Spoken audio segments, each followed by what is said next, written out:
when I look at the organic sector in especially from the oceanic perspective, I mean, you have Australia, New Zealand, Samoa, Fiji, all these countries. I was looking at the latest statistics by IFOM. Actually, Oceanic has about a half of the world organic land, which is organic. It's interesting, but most of it is about 99% of it is in Australia. But maybe now you can let us know in New Zealand, how is the organic movement, especially from a policy perspective and a market perspective? The market in New Zealand is quite a bit different than the market in Australia for a couple of reasons. Mainly, we're focused on, I think, dairy production predominantly, but then of course beef and lamb production. The areas that organics has traditionally been strong in is not those areas.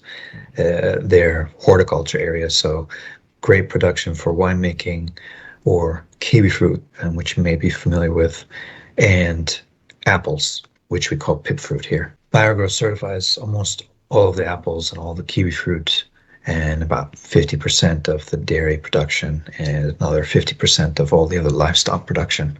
Of course, honey is big here. Organic honey production is massive and a growing sector for us.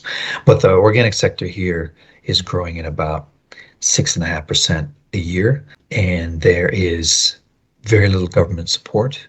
We are unregulated. In fact, I met with officials from MPI yesterday, the Ministry for Primary Industries yesterday, and got an update on the status of the organic bill, which is now in Parliament and waiting for its second reading.